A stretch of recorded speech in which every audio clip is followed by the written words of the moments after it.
नमस्कार दोस्तों, आप सभी का स्वागत और अभिनंदन है आपके अपने YouTube चैनल देवेंद्र क्लासेस में। उम्मीद है शानदार और मस्त होंगे। टॉपिक हमारा आज का जो टॉपिक है, अगला टॉपिक है एंशिएंट हिस्ट्री में। चूंकि ल्यूसेंट की लगातार सीरीज चल रही है, आप जुड़े रहिए और लगातार नोट्स बनाइए मेरे साथ। चूंकि आगामी आने वाली रेलवे ग्रुप डी की भर्ती आ चुकी है, या यूपी पैट का एग्जाम आएगा, या एक दिवसीय कोई भी एग्जाम आएगा 2025 और 26 में, उसके लिए बहुत ही महत्वपूर्ण क्लास होगी और नोट्स बनाइए मेरे साथ आप, ठीक है। बिल्कुल निःशुल्क मैं आप लोगों को पढ़ा रहा हूं और ज्यादा से ज्यादा शेयर करिए अपने मित्रों और दोस्तों के साथ। तो टॉपिक आज का हमारा है 16 महाजनपद के विषय में पढ़ेंगे और जैन धर्म के विषय में पढ़ेंगे इसी टॉपिक में, है ना। लेकिन थंबनेल 16 महाजनपदों के नाम से है, जैसा कि आपने देख लिया होगा। तो 16 महाजनपद, क्योंकि भारत जो था वो 16 महाजनपदों में बटा हुआ था। कौन सी सदी में? 6वीं शताब्दी में बेटा। कौन सी में? 6th सेंचुरी में जो भारत था पूरा का पूरा हमारा मुल्क, वो 16 महाजनपदों में विस्तार था उसका। तो 16 महाजनपद कौन कौन से थे, कहां कहां थे, उनकी वर्तमान स्थिति कहां है, कौन सा ऐसा पुस्तक है जो 16 महाजनपदों की जानकारी देता है। एक सबसे महत्वपूर्ण ग्रंथ है अंगुत्तर निकाय। अंगुत्तर निकाय में सबसे प्रामाणिक जानकारी मिली है, यह बौद्ध ग्रंथ है अंगुत्तर निकाय 16 महाजनपदों के विषय में। इसके अलावा भी देखें तो जैन धर्म का एक भगवती सूत्र है, जैन धर्म का भगवती सूत्र, वो भी 6वीं शताब्दी के 16 महाजनपदों के विषय में हमें जानकारी देता है कि 16 महाजनपदों में कौन कौन से जनपद थे जो भारत के अलग अलग हिस्सों में स्थित थे। तो आइए बात करते हैं इन्हीं 16 महाजनपदों पर। और जैन धर्म के विषय में पढ़ेंगे, महावीर स्वामी जी के विषय में पढ़ेंगे। जैन धर्म से संबंधित पूरे धर्म को लगभग इस टॉपिक में हम कवर कर देंगे। अगले टॉपिक में हम बौद्ध धर्म को लेंगे, ठीक है। टॉपिक वाइज टॉपिक पूरा ल्यूसेंट में पढ़ाऊंगा आपको, तो अंत तक बने रहें। तो कवर करते हैं, चलते हैं, मेरे साथ जुड़िएगा। टॉपिक महाजनपदों के उदय के बारे में बात करेंगे, महाजनपदों का उदय कैसे होता है, कहां पर स्थित है। और सेकेंडली हम बात करेंगे आपको किसके विषय में? जैन धर्म के विषय में बात करेंगे, है ना। जैन धर्म के विषय में हम बात करेंगे। आपका स्वागत है और मेरे द्वारा ये क्लास आपको पढ़ाई जा रही है, ठीक है। तो सबसे पहले देखिए महाजनपदों के विषय में बेटा, ये क्वेश्चन सबसे ज्यादा पूछे जाते हैं। देखिए महाजनपदों का उदय, है ना। मैंने जैसे बताया कि भारत कितने जनपदों में बटा था बेटा? 16 जनपदों में बटा था। जैसे इस समय वर्तमान में हमारा भारत 28 राज्य या केंद्र शासित राज्यों में बटा हुआ है ना। उस प्रकार 16 महाजनपदों में बटा था। तो देखिए बुद्ध के जन्म से पूर्व 6वीं शताब्दी ईसा पूर्व में, कौन सी में? 6वीं शताब्दी में बेटा, है ना। ये पॉइंट अंडरलाइन कर लें आपको। किसके जन्म से पहले की घटना है? ये बौद्ध गौतम बुद्ध के जन्म से पहले की घटना है, ठीक है। 6वीं शताब्दी ईसा पूर्व। ईसा पूर्व यानी कि अंग्रेजी में क्या बोलते हैं इसको? बीसी, ठीक है, बीसी बोलते हैं। मैं भारतवर्ष में 16 महाजनपदों में बटा हुआ था। पूरा जो हमारा मुल्क था वो कितने जनपदों में बटा हुआ था? 16 महाजनपदों में बटा था, ठीक है। इसकी जानकारी बेटा हमें बौद्ध ग्रंथ अंगुत्तर निकाय से, किससे मिलती है? अंगुत्तर निकाय से इसकी हमें जानकारी प्राप्त होती है बेटा। सबसे प्रसिद्ध बौद्ध ग्रंथ है जिससे हमें जानकारी मिलती है, ठीक है बेटा। अंगुत्तर निकाय से इसकी जानकारी हमें प्राप्त होती है, ये पॉइंट नोट करना, सबसे इंपॉर्टेंट पॉइंट। 6वीं शताब्दी में, कौन सी में? 6th सेंचुरी में 16 महाजनपदों का उल्लेख मिलता है। और सबसे प्रामाणिक जानकारी अंगुत्तर निकाय से मिलती है। किससे मिलती है बेटा? अंगुत्तर निकाय। ये एग्जाम में आता है, ये आपको रट लेना है। अंगुत्तर निकाय से सबसे प्रामाणिक जानकारी 16 महाजनपदों की मिलती है। अब देखिए अगर 16 महाजनपदों के विषय में मैं आपको बताऊं तो देखिए कितने महाजनपद है बेटा? 16 महाजनपद, है ना। थोड़ा सा मैं आपको बता देता हूं।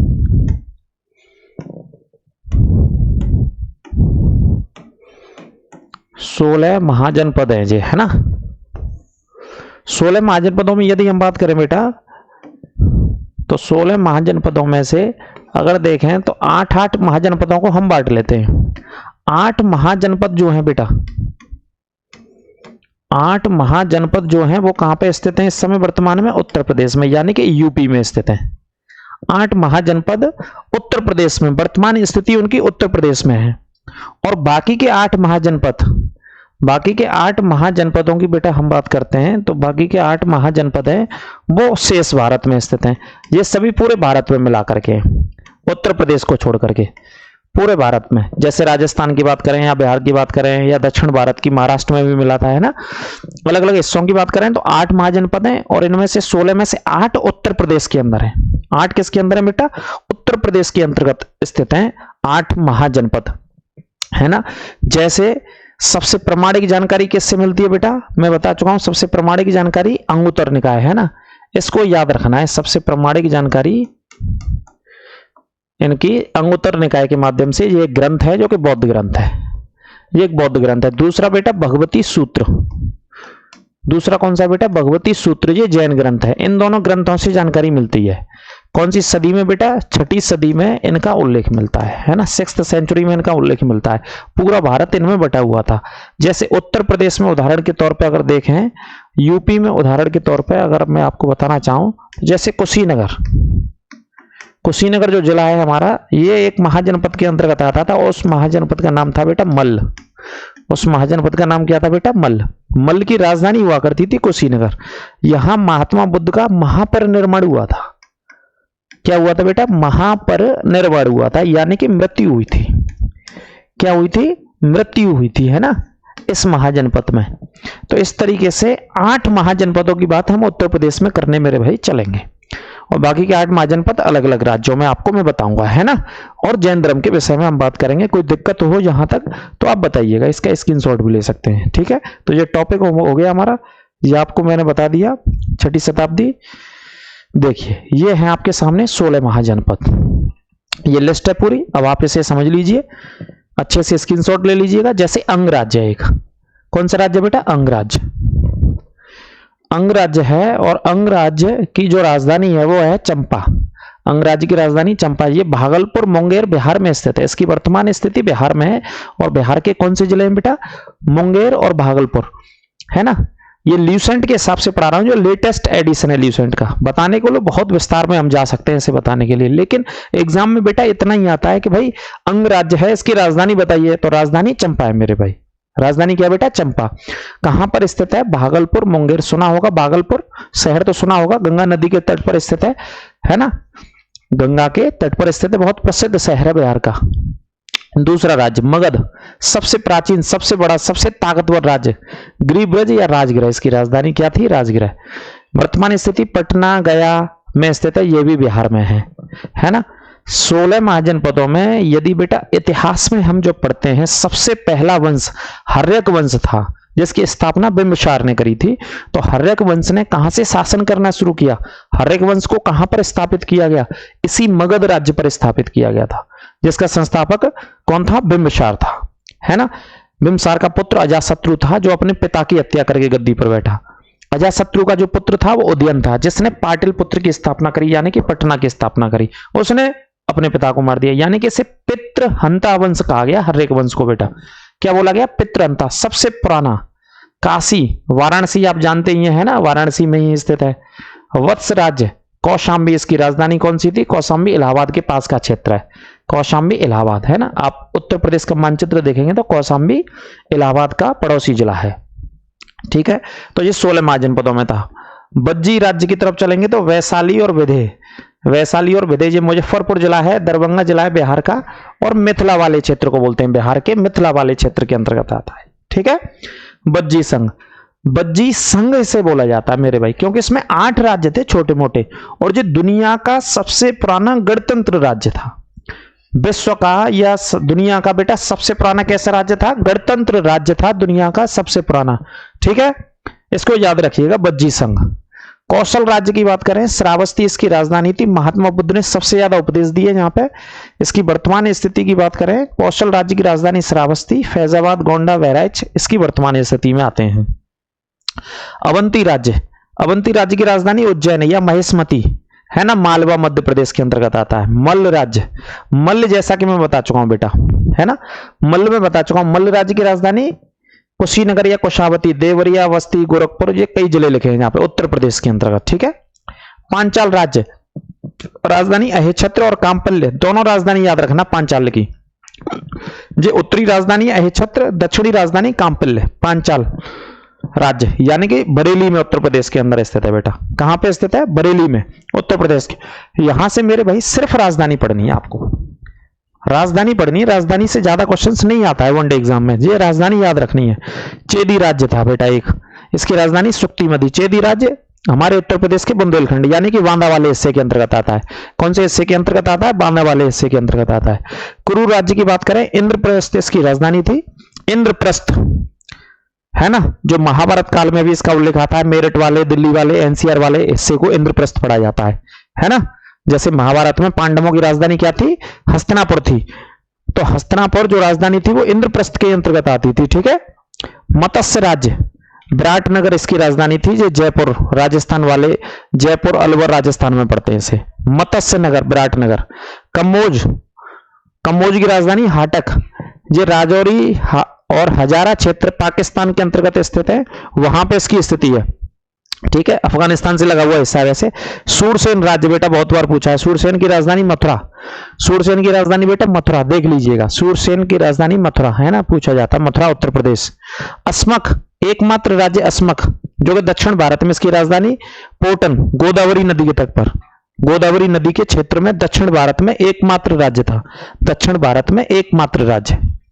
गांधार की राजधानी तक्षशिला बेटा। गांधार की राजधानी तक्षशिला, दुनिया का सबसे पुराना विश्वविद्यालय, जिस समय वर्तमान में रावलपिंडी और पेशावर पाकिस्तान के इलाके हैं, शहर है, वहां पर स्थित है। विश्व का सबसे पुराना विश्वविद्यालय कहां पे था मेरे भाई? सबसे पुराना विश्वविद्यालय आपका तक्षशिला में था, जो गांधार की राजधानी थी। ये 16 महाजनपद थे। इनकी राजधानियों के विषय में उल्लेख है और इनकी वर्तमान स्थिति। इसका स्क्रीनशॉट ले लेना, आराम से नोट कर लेना, कोई दिक्कत की बात नहीं, कोई दिक्कत की बात नहीं। अब देखिए जैन धर्म है इस टॉपिक में। आगे जैन धर्म के हम विषय में चर्चा कर लेते हैं। कौन सा टॉपिक है हमारा? जैन धर्म है। ठीक है, जैन धर्म के विषय में हम चर्चा कर लेते हैं। तो देखिए सबसे पहला मुद्दा है जैन धर्म की स्थापना किसने करी? जैन धर्म की स्थापना किसने करी और कितने तीर्थंकर थे? जैसे हमारे यहाँ साधु, सन्यासी, भगवान, ईश्वर अलग अलग नाम है, ऐसे ही जैन धर्म में तीर्थंकर नाम बोला जाता है। जैन धर्म में क्या बोलते हैं बेटा? तीर्थंकर। कितने तीर्थंकर हुए? 24 तीर्थंकर होते हैं जैन धर्म में। सबसे पहले ऋषभदेव थे, है ना। सबसे पहले ऋषभदेव, या ऋषभदेव को आदिनाथ के नाम से भी जाना जाता है, आदिनाथ भगवान के नाम से। 24वें नंबर के महावीर स्वामी थे। क्योंकि पहले के बारे में जानकारी, प्रमाणिक जानकारी नहीं है पुस्तकों में ज्यादातर, तो वास्तविक संस्थापक जैन धर्म का महावीर स्वामी को माना जाता है, यानी कि 24वें तीर्थंकर को माना जाता है बेटा, है ना, 24वें तीर्थंकर को। तो देखिए जैन धर्म के संस्थापक एवं पहले तीर्थंकर कौन थे? ऋषभदेव। कौन थे बेटा? ऋषभदेव। और इन्हीं को किस नाम से जाना जाता है? इन्हीं को भगवान आदिनाथ के नाम से भी जाना जाता है। इन्हीं का नाम लिख लेना, आदिनाथ भगवान भी कहा जाता है बेटा। क्या कहा जाता है बेटा? आदिनाथ भगवान भी कहा जाता है ना। ऋषभदेव को ही आदिनाथ के नाम से। कल्पसूत्र जैन धर्म परंपरा का सर्वाधिक लोकप्रिय ग्रंथ है। सबसे लोकप्रिय ग्रंथ कल्पसूत्र। ठीक है, कौन सा? कल्पसूत्र। इसके एक भाग में जैन धर्म के 24, एक भाग में जैन धर्म के कितने बेटा? 24 तीर्थंकरों के जन्म को लेकर निर्वाण तक की विविध घटनाओं का उल्लेख किया गया है। ठीक है, 24 तीर्थंकरों का उल्लेख किया गया है, जन्म से लेकर के मृत्यु। निर्वाण किसे कहते हैं बेटा? मृत्यु को। निर्वाण मृत्यु को कहा जाता है मेरे भाई, है ना। कोई दिक्कत हो बताइएगा। किसमें उल्लेख किया गया है? कल्पसूत्र में। तो इंपॉर्टेंट है ये, डायरेक्ट क्वेश्चन आता है। कल्पसूत्र कौन से धर्म से संबंधित है? तो जैन धर्म का ग्रंथ है। ठीक है, उनके जीवन की 5 प्रमुख घटनाओं को विशेष रूप से प्रस्तुत किया गया है। 5 घटनाओं को जैन धर्म में। गर्भाधान की अवस्था को बताया गया, जन्म होता है, जन्म की अवस्था के बारे में, फिर घर छोड़ने की घटना को बताया गया है, ज्ञान प्राप्ति की घटना को, और पहला उपदेश देने की घटना को। इन 5 चीजों का उल्लेख किया गया है। ठीक है, 5 जीवन की प्रमुख घटनाओं का उल्लेख किया गया है जैन धर्म में बेटा। कितनी घटनाओं का? 5 घटनाओं का उल्लेख जैन धर्म में किया गया है। ठीक है, स्थापना किसने करी? संस्थापक कौन थे? आदिनाथ या ऋषभदेव। अगला देखिए जैन धर्म के 23वें तीर्थंकर भगवान पार्श्वनाथ थे। 23वें नंबर के भगवान पार्श्वनाथ थे, जो कि काशी के इक्ष्वाकु वंशीय राजा अश्वसेन के पुत्र थे। किसके पुत्र थे? अश्वसेन के पुत्र थे जे, काशी के इक्ष्वाकु वंश के। कौन से वंश के? इक्ष्वाकु वंश के, है ना। ठीक है, पार्श्वनाथ जो 23वें नंबर के थे, इन्होंने 30 वर्ष की अवस्था में संन्यास जीवन को स्वीकार कर लिया। इनके द्वारा दी गई शिक्षा क्या थी? हिंसा कभी नहीं करनी है, सदा सत्य बोलना है, चोरी नहीं करना है, संपत्ति नहीं रखना है ज्यादा। इस तरीके की शिक्षाएं किसके द्वारा दी गई है बेटा? पार्श्वनाथ, भगवान पार्श्वनाथ के द्वारा दी गई। ठीक है।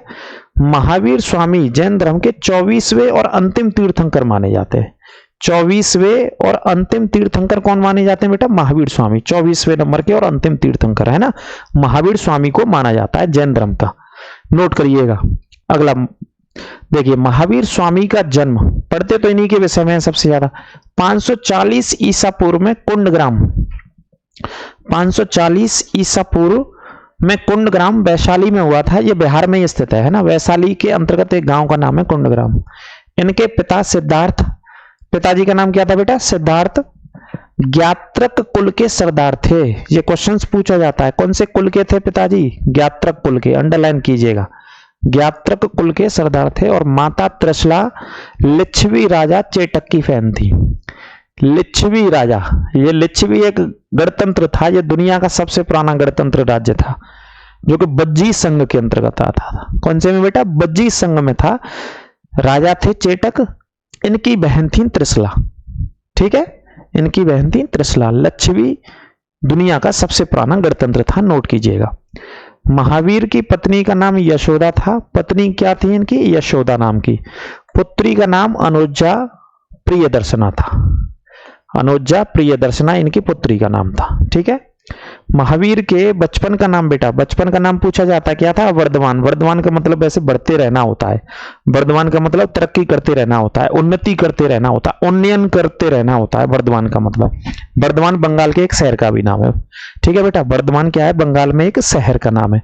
इन्होंने 30 वर्ष की उम्र में माता पिता की मृत्यु के पश्चात अपने बड़े भाई नंदीवर्धन से अनुमति लेकर के संन्यास जीवन को स्वीकार कर लिया था। 30 वर्ष की उम्र में अपने बड़े भाई नंदीवर्धन की अनुमति से क्या ले लिया बेटा? संन्यास, यानी कि घर को छोड़ दिया, संन्यास धारण कर लिया, है ना। 30 वर्ष की अवस्था में संन्यास धारण कर लिया। इसी वजह से इनको आज हम पढ़ रहे हैं, आप पढ़ रहे हैं, दुनिया पढ़ती है, फॉलो करती है ना। इधर तो पता है 60 साल तक भी संन्यास ना लें भैया, 80 साल तक के भी है ना, नकद सांस चल रही है तो मन करे उनको सब चीज करवे को आज के सामाजिक वातावरण में। आगे बात करें, महावीर के गर्भाधान के समय उनकी माता त्रिशला ने 14 वस्तुओं का स्वप्न देखा। 14 वस्तुएं थी: हाथी, बैल, शेर, देवी लक्ष्मी, कलश, पालकी, सरोवर, छोटी नदी, अग्नि, ध्वज, माला, रत्नों का ढेर, सूर्य, चंद्रमा। इन्होंने अपने सपनों के बारे में ज्योतिषों से बात की थी और ज्योतिषी ने बताया कि वे एक ऐसे पुत्र को जन्म देंगे जो या तो राजा अध्यक्ष बनेगा या महान संत बनेगा। ज्योतिष ने बताया था उनकी मां को, या तो राजकुमार बनेगा या फिर एक महान संत बनेगा। महावीर स्वामी जी के विषय में तो राजकुमार नहीं बने, लेकिन महान संत बने वे, दुनिया के, भारत के, दुनिया के महान संत। ठीक है। अगला पॉइंट देखते हैं मेरे भाई। 12 वर्षों की, कितने वर्षों की बेटा? एक एक पॉइंट इंपॉर्टेंट है, यह पूछा जाता है। 12 वर्षों की कठिन तपस्या के बाद महावीर स्वामी जी को जुम्बिक के समीप ऋजुपालिका नदी के तट पर, नदी का नाम अवश्य लिखिएगा, कौन सी नदी बह रही है बेटा? ऋजुपालिका नदी के तट पर जुम्बिक गांव में, ये गांव का नाम है जुम्बिक गांव में, साल, पेड़ का नाम क्या बेटा? साल। कौन से वृक्ष के नीचे? साल के वृक्ष के नीचे तपस्या करते हुए संपूर्ण ज्ञान का बोध हुआ। इसी समय से महावीर को क्या कहलाया? जिन कहलाए महावीर। इसी समय से महावीर स्वामी क्या कहलाए बेटा? जिन कहलाए। जिन का मतलब विजेता, उन्होंने इंद्रियों को जीत लिया, है ना, इंद्रियों को जीतने वाला कहलाए महावीर। इसी समय से जब ज्ञान की प्राप्ति हो गई थी महावीर स्वामी को बेटा, है ना, विजेता कहलाए, अहर्त कहलाए, यानी कि पूज्य कहलाए, पूजनीय कहलाए, और निर्ग्रंथ कहलाए थे। वंदनहीन यानी कि निर्ग्रंथ, वंदनहीन कहलाए, है ना। ज्ञान की प्राप्ति के बाद कितने साल लगे? 12 वर्षों की कठिन तपस्या करी उन्होंने, साल के वृक्ष के नीचे बैठ करके ऋजुपालिका नदी के तट पर जुम्बिक गांव में, जो जगह का नाम है जुम्बिक गांव। तो 12 वर्षों की कठिन तपस्या के बाद उनको ज्ञान होता है, ज्ञान का बोध होता है, तब वो विजेता कहलाते हैं, निर्ग्रंथ कहलाते हैं, बंधन रहित कहलाते हैं, यानी कि सभी बंधनों से मुक्त हो जाता है उनका जीवन, है ना। ये लिखिएगा। अगला पॉइंट है यहाँ पे, उत्तरायण सूत्र में महावीर स्वामी की शिक्षाओं का उल्लेख है, जहां भिक्षुओं के आचार संहिता का पालन करने का वर्णन मिलता है। उत्तरायण सूत्र है एक जैन धर्म से संबंधित, उसमें महावीर स्वामी जी के विषय में मिलता है। किस में मिलता है बेटा? उत्तरायण सूत्र में। लिखिएगा, नोट करिएगा, एक एक लाइन नोट करिएगा बेटा, उत्तरायण सूत्र में।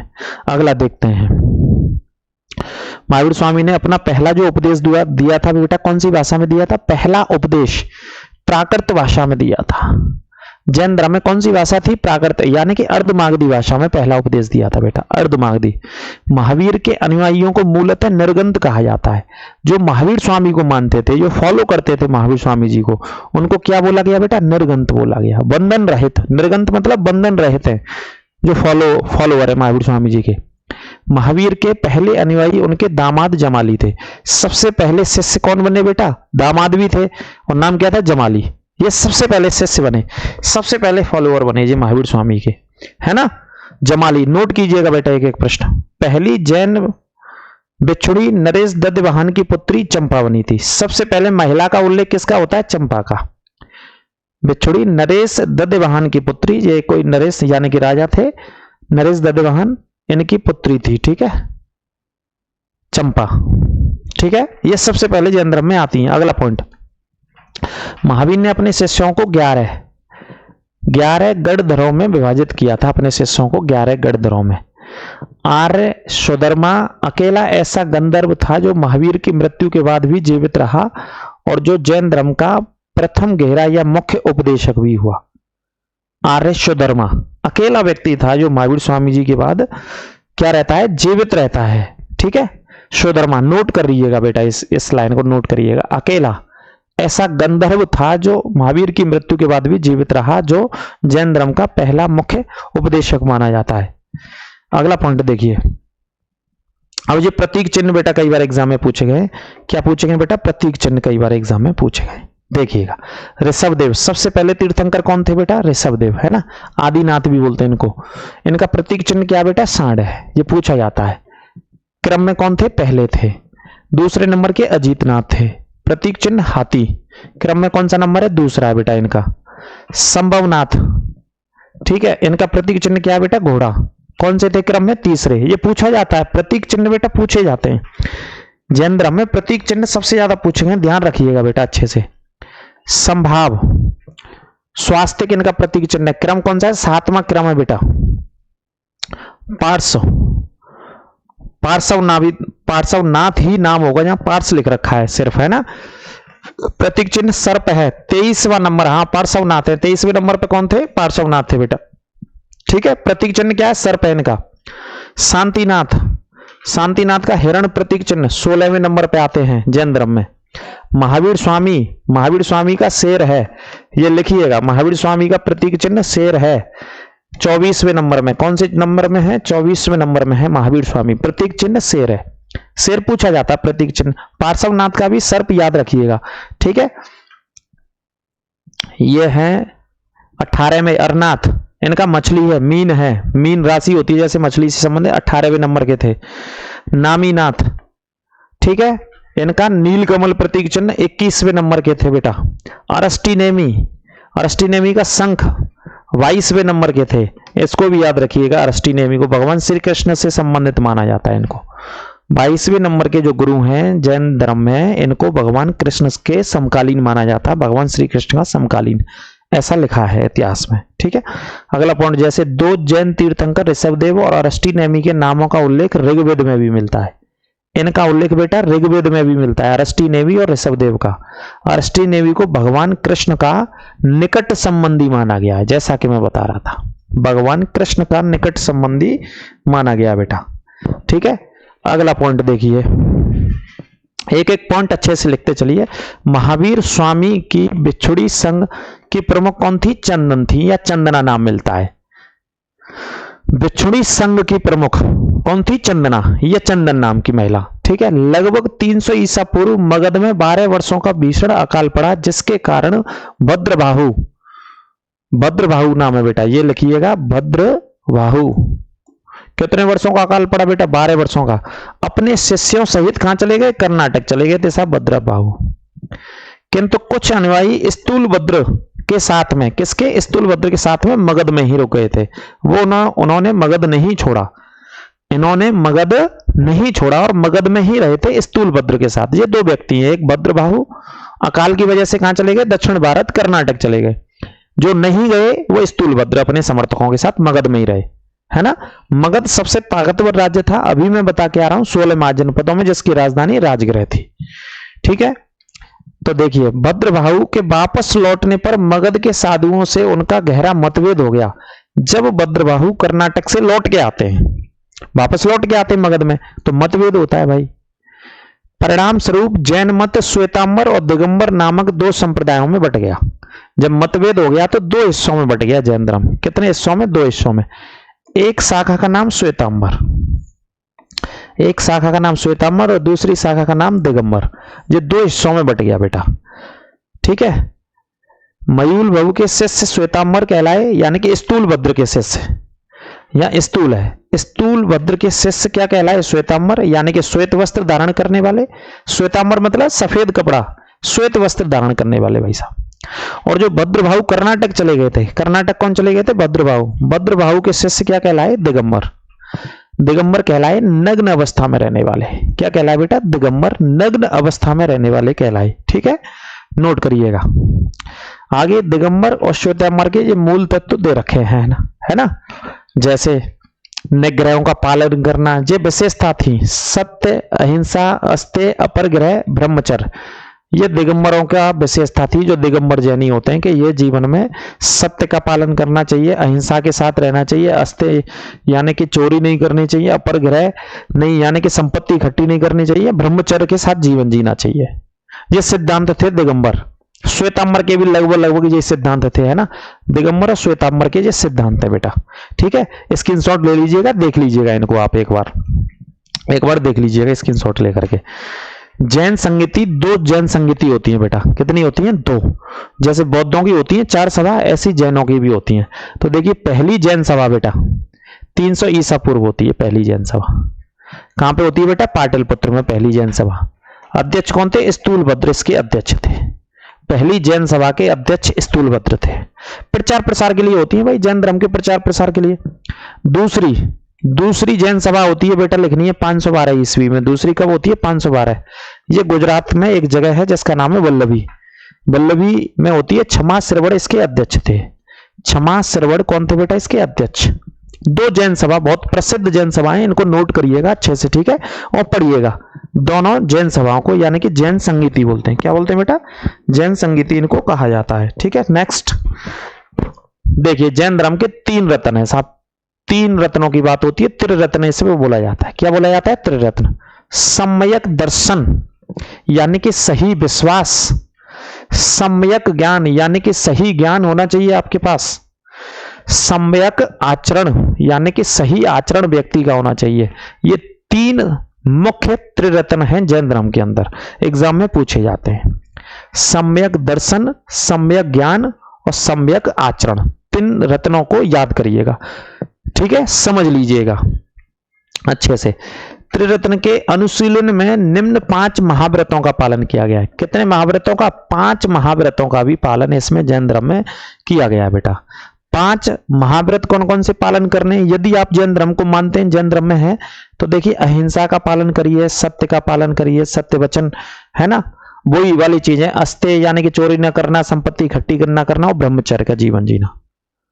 ठीक है सर, कोई दिक्कत हो बताइएगा। नेक्स्ट, जैन धर्म के 4 वरों के बारे में भी देखिए। शिक्षा, अन्न, चिकित्सा और आवास के भी बारे में बात की गई कि सिद्धांत ने इसे लोकप्रिय बनाने में मदद की थी। जैन धर्म में ईश्वर की मान्यता नहीं थी। जैन धर्म में किसकी मान्यता नहीं है बेटा, यार नोट करिएगा, ईश्वर की मान्यता के ऊपर बल नहीं दिया गया है जैन धर्म में। ठीक है, ईश्वर के ऊपर बल नहीं दिया गया है। जैन धर्म में आत्मा की मान्यता है, ये नोट करिएगा जहां से। जैन धर्म में आत्मा की मान्यता है। जैनियों के अनुसार जीव आत्मा ना होकर के केवल मनुष्य, वो पशु पक्षियों, वरन पेड़ पौधों, पत्थरों, जल में भी पाया जाता है।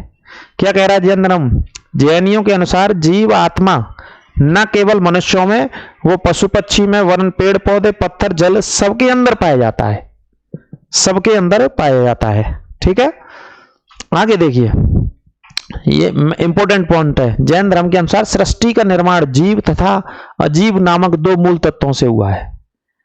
जीव और अजीव दो मूल तत्वों से किसका निर्माण हुआ है बेटा? सृष्टि का निर्माण हुआ है। जीव चेतन तत्व और अजीव अचेतन जड़ तत्व, उद्गल काल आकाश धर्म वो अधर्म, ठीक है, दे रखे हैं। जीव के चेतन और अचेतन तत्व दे रखे हैं महावीर स्वामी या जैन धर्म के हिसाब से। महावीर पुनर्जन्म एवं कर्मवाद में विश्वास करते थे। पुनर्जन्म में भी विश्वास करते थे महावीर स्वामी, यानी कि पुनर्जन्म होता है व्यक्ति का। और किस पे विश्वास करते थे भाई आपका? इसके अलावा उन्होंने दे रखा है कर्मवाद, यानी कि व्यक्ति को कर्म ही श्रेष्ठ बनाता है। आप जैसा कर्म करोगे उसी के हिसाब से जीवन आपका संचालित होगा। ठीक है। जैन धर्म के सप्तभंगी ज्ञान का दूसरा नाम व्यादवाद और अनेकांतवाद है ना, जो जैन धर्म का मौलिक सिद्धांत है। स्यादवाद का सिद्धांत होगा यहाँ पे, स्यादवाद।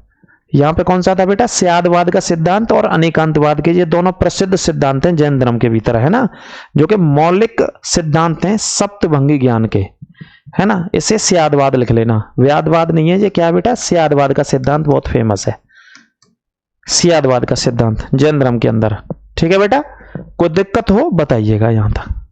अगला देखते हैं, टॉपिक पूरा कंप्लीट कराएंगे बस। देखिए, जैन धर्म के अपने आध्यात्मिक विचारों को सांख्य दर्शन से ग्रहण किया गया है। जैन धर्म ने अपने जो विचार हैं आध्यात्मिक धर्म के, वो कौन से दर्शन से अपनाए हैं? सांख्य दर्शन से अपनाए हैं, सांख्य दर्शन से अपनाए हैं। जैन धर्म को मानने वाले कुछ राजा थे, जैसे उदयन, है ना, जो हर्यक वंश का था, जैसे वंद राजा, चंद्रगुप्त मौर्य और कलिंग नरेश, ये जैन धर्म को मानते थे। चंद्रगुप्त मौर्य ने भी अपनाया था, उदयन ने भी अपनाया था, और कलिंग का नरेश था खारवेल। कलिंग का नरेश कौन था बेटा? खारवेल। ये भी कौन से धर्म को मानता था? जैन धर्म को मानता था। ये कलिंग नरेश था, है ना, खारवेल, जिसने सम्राट अशोक से युद्ध किया था। इसके अलावा राष्ट्रकूट राजा अमोघवर्ष और चंदेल शासकों ने भी इसी धर्म को अपनाया। राष्ट्रकूट शासक अमोघवर्ष और चंदेल वंश के शासकों ने जैन धर्म को अपनाया। भाई साहब नोट कर लेना। खुजराहो में जैन मंदिरों का निर्माण चंदेल शासकों के द्वारा कराया गया था। खुजराहो यानी कि मध्य प्रदेश के अंतर्गत छतरपुर जिला है, तो बहुत प्रसिद्ध खुजराहो के जैन मंदिर हैं यहाँ। इनका निर्माण किसने कराया खुजराहो में? चंदेल शासकों ने बेटा, चंदेल शासकों ने कराया। नोट कर लीजिएगा, किसने बेटा? चंदेल शासकों ने। ठीक है। अगला देखिए, मैसूर के गंग वंश के राजाओं ने, मैसूर में गंग वंश के राजाओं ने सेनापति एवं प्रधानमंत्री चामुंड राय के प्रोत्साहन से कर्नाटक के श्रवणबेलगोला में 10वीं शताब्दी के मध्य भाग में विशाल बाहुबली की किससे बेटा? ग्रेनाइट पत्थर की मूर्ति, गोमतेश्वर की मूर्ति का निर्माण किया गया। जो गोमतेश्वर की प्रतिमा कौन सी मुद्रा में? कायोत्सर्ग मुद्रा में। ये मुद्रा भी इसकी एग्जाम में पूछी गई, कायोत्सर्ग मुद्रा में है। ठीक है। किसने निर्माण कराया? मैसूर के गंग वंश के राजाओं के सेनापति, जिस सेनापति ने निर्माण कराया भाई, सेनापति एवं प्रधानमंत्री चामुंड राय के प्रोत्साहन से। किसके प्रोत्साहन से? चामुंड राय के प्रोत्साहन से। ये नोट करिएगा। कर्नाटक के श्रवणबेलगोला जिले में 10वीं शताब्दी में, कौन सी सदी में बनवाया गया बेटा? 10वीं सदी के मध्य भाग में विशाल बाहुबली की प्रतिमा का निर्माण कराया गया, जो कि ग्रेनाइट से बनाई गई थी। ग्रेनाइट के पत्थर से यह मूर्ति बनाई गई। ठीक है। 12 वर्षों के बाद बेटा, जैसे 12 वर्षों के बाद अभी महाकुंभ का आयोजन हो रहा है प्रयागराज में, गंगा यमुना सरस्वती के मिलन स्थल पर, यानी कि संगम स्थल पर, इसी तरीके से 12 सालों के बाद, 12 वर्षों के बाद सॉरी, महामस्तका अभिषेक एक कार्यक्रम होता है जैन धर्म में। महामस्तका अभिषेक 12 सालों के बाद होता है, और यही होता है। वो कहां पर होता है? गोमतेश्वर की मूर्ति को कर्नाटक में ही होता है, श्रवणबेलगोला में निलाया जाता है दूध से, घी से, है ना, और बहुत सारी सामग्रियों से। ठीक है। महामस्तका अभिषेक बहुत प्रसिद्ध है, नोट करिएगा, लिखिएगा। क्वेश्चन एक भी बाहर नहीं जाएगा बेटा, इस स्तर से आपको ये धर्म के टॉपिक पढ़ा दिया जाएगा। देखिए, काठियावाड़ा गुजरात में है, एक विशाल जैन तीर्थ स्थल है, जहां एक साथ जुड़े हुए 20 मंदिर हैं। कितने? 20 मंदिर हैं काठियावाड़ा में जैन धर्म के, बहुत प्रसिद्ध। आगे देखिए, महावीर स्वामी की तपस्या इस मुद्रा में अपनी चारों ओर के वातावरण से अनभिज्ञ है। उनके पैरों में सांप लपेटे हुए हैं, पैरों में सांप लपेटे हुए, तथा चींटियों ने मिट्टी के करींदे बना लिए हैं। यह मूर्ति 18 मीटर यह 57 फीट ऊंची है। यह एक चट्टान को काट करके बनाई गई है।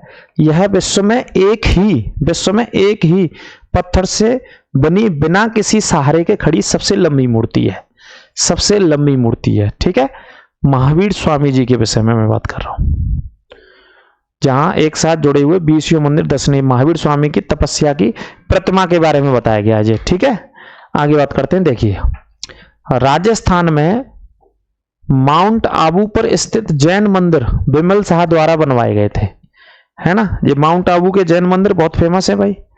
माउंट आबू में प्रॉपर संगमरमर के बने हुए हैं। जो किसका? संगमरमर के मंदिर है। जैन मंदिर बहुत प्रसिद्ध है राजस्थान के माउंट आबू में, सिरोही जिले में है। राजस्थान का सिरोही जिला है, माउंट आबू बहुत प्रसिद्ध। ठीक है, जैन मंदिर बिमल शाह के द्वारा बनवाए गए। किसके द्वारा? बिमल शाह के द्वारा बनवाए गए। गुजरात के पालीताना के निकट शत्रुंजय की पहाड़ियों, ये गुजरात में भी है बहुत प्रसिद्ध। गुजरात में पालीताना जो जैन मंदिर है बहुत प्रसिद्ध, शत्रुंजय की पहाड़ियों पर है। ठीक है, आधुनिक तमिलनाडु के पुडुकोई जिले में स्थित सितनवासल गुफाएं जैन धर्म से संबंधित है। ये तमिलनाडु में स्थित है, जैन धर्म की गुफाएं, जैन धर्म की गुफाएं हैं, इस पुडुकोई जिले में स्थित है बेटा। ठीक है, एक एक नोट करते चलो, ये प्रसिद्ध मैं आपको बताता रहा हूं। आगे देखो, मौर्योत्तर युग में मथुरा जैन धर्म का प्रसिद्ध केंद्र था। ये कई बार यूपी पुलिस में, यूपीएसआई में पूछा गया। मथुरा जैन धर्म का केंद्र रहा है मेरे भाई। कौन से काल में? मौर्योत्तर काल में। ठीक है, मथुरा कला का संबंध किससे? जैन धर्म से रहा है मथुरा कला का संबंध। जैन तीर्थंकरों की जीवनी भद्रबाहु द्वारा रचित कल्पसूत्र में है। कल्पसूत्र सबसे प्रामाणिक और प्राचीन ग्रंथ है जैन धर्म का, जैसा कि मैं शुरू में बता चुका हूं। भद्रबाहु के द्वारा लिखा गया। किसके द्वारा? भद्रबाहु के द्वारा। अगला पॉइंट है, 72 वर्ष की आयु में महावीर स्वामी का निर्माण यानी कि मृत्यु हो गई 468 ईसा पूर्व बिहार राज्य के पावापुरी में। बिहार राज्य के पावापुरी में 468 ईसा पूर्व में मृत्यु हो गई। ये याद रखिएगा, राजगीर में हो गई थी। मल्ल राजा सृष्टिपाल के राज प्रसाद में महावीर स्वामी के निर्माण को प्राप्त हुआ था। ठीक है, ये राजा का भी उल्लेख है, मल्ल राजा के में निर्माण को प्राप्त हुए थे। ठीक है, अगला देखिएगा, लास्ट है। 6वीं से 9वीं शताब्दी के बीच बड़ोदरा के पास अकोटा गुजरात एवं पश्चिमी भारतीय क्षेत्र में कांस्य की अधिकांश मूर्तियां महावीर, पार्श्वनाथ, आदिनाथ जैसे तीर्थंकरों की बनाई जाती थी। इसमें तीर्थंकरों को एक सिंहासन पर विराजमान दिखाया गया और उनमें से तीर्थंकर अकेले या 3 से 24 तीर्थंकरों के समूह को प्रस्तुत किया गया। इनके अलावा कुछ प्रमुख तीर्थंकर की शासन देवियां या याच्छवड़ी की नारी की प्रतिमाएं बनाई गई। चक्केश्वरी आदिनाथ की शासन देवी एवं अंबिका नेमिनाथ की शासन देवी। ठीक है, यानी कि लास्ट में लेखक यह कहना चाह रहा है कि भाई 6वीं शताब्दी से 9वीं शताब्दी के बीच में, यानी कि 6 से 9वीं शताब्दी के बीच में बड़ोदरा के पास अकोटा गुजरात, यानी कि गुजरात कहां पे? पश्चिमी भारत में है ना। पश्चिमी भारत का राज्य हमारा गुजरात।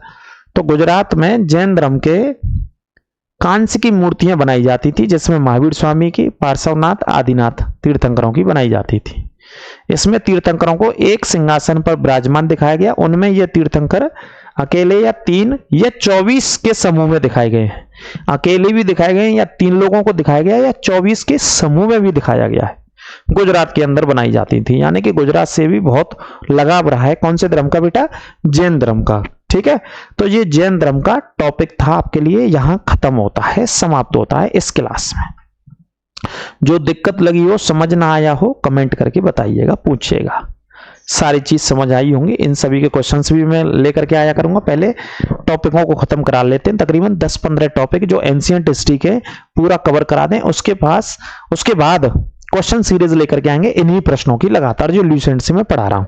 ल्यूसेंट बेटा अच्छे से पढ़ लोगे तो क्वेश्चन जीके का, जीएस का, आप एग्जाम एसआई तक का, यूपीपीसीएस तक का कोई भी एग्जाम दे लेना, गलत नहीं होगा आपसे।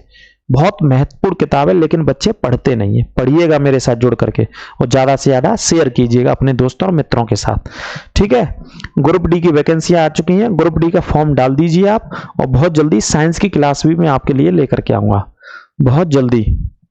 बहुत जल्दी कौन सी क्लास लेकर के आऊंगा? साइंस की क्लास में आपके लिए लेकर के आऊंगा। ठीक है, इसमें महाजनपदों का भी थोड़ा सा उल्लेख मैंने किया था, तो उन महाजनपदों को भी आप नोट कर लीजिएगा, है ना। तो आज की क्लास थी भाई साहब हमारी 16 महाजनपद और जैन धर्म की क्लास थी, लेकिन इसमें 16 महाजनपदों के अलावा हमारा जो मुख्य टॉपिक रहा वो कौन सा रहा मुख्य टॉपिक बेटा? जैन धर्म वाला जी हमारा मुख्य टॉपिक रहा है। ठीक है, ये वाला हमारा मुख्य टॉपिक रहा है। तो चर्चा करेंगे हम अगले टॉपिक में, मिलेंगे। अपने स्वास्थ्य का ख्याल रखिए, लगातार पढ़िए, बहुत सारी वैकेंसी आने वाली है, और चैनल को ज्यादा से ज्यादा शेयर करिए। सभी अपने स्वास्थ्य का बेहद ख्याल रखिए, आनंद से रहिए, मस्त रहिए। मिलते हैं अगली क्लास में। नमस्कार, राधे राधे।